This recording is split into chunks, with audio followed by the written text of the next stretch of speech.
Hello' guys, welcome back to my YouTube channel. আজি unboxing কৰি দেখাইছোঁ আপোনালোকক মাৰো দোকানতে মানে Realme 9 Pro Plus। তো ভিডিঅ'টো শেষলৈকে চাই থাকক আৰু চেনেলটো ছাবস্ক্ৰাইব কৰি দিব যদি ভিডিঅ'টো চাই ভাল লাগে। বেক চাইডো লগা নাই, লগাত এনেকৈ পূৰা ফাইল দিছোঁ, এনেকৈ পূৰা ফাইল কাটি দিয়ে। এইটো ফাইল দিয়ক। এইটো একচুৱেলি দাম হয় 27,000, বাট আজি ডিছকাউণ্ট কৰি 25,000 আহিছে, 2,000 টকা কমত আহিছে। আমাৰ দাদা এজনে আনবক্সিং কৰি আছে আজি।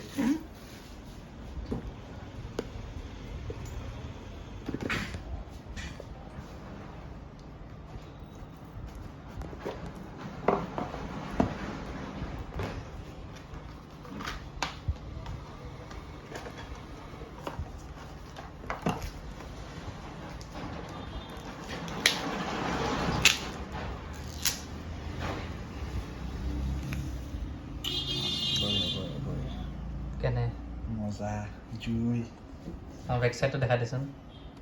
এইটো 27,000 হয়, 8GB 128GB ভেৰিয়েণ্ট হয়, Realme 9 Pro Plus হয়। বাট আজি ডিছকাউণ্ট শেষ হৈছে অলৰেডি, 25,000ত আহিছে এইটো। গতিকে এনেকুৱা ধৰণৰ যদি ডিছকাউণ্ট লাগে পাব বিচাৰে, ডেছক্ৰিপশ্যনত কণ্টেক্ট ডিটেইলছ আছে, কণ্টেক্ট কৰিব। আৰু ফাইনেন্সৰ এভেইলেবল আছে, গতিকে চেনেলটো সকলোৱে চাই থাকক। আৰু যদিহে তেনেকুৱা ধৰণৰ অসমীয়া আনবক্সিং ভিডিঅ' চাব বিচাৰে তেনে চেনেলটো লাইক, শ্বেয়াৰ এণ্ড ছাবস্ক্ৰাইব কৰি দিব। চাওঁ ৱেবছাইটটো।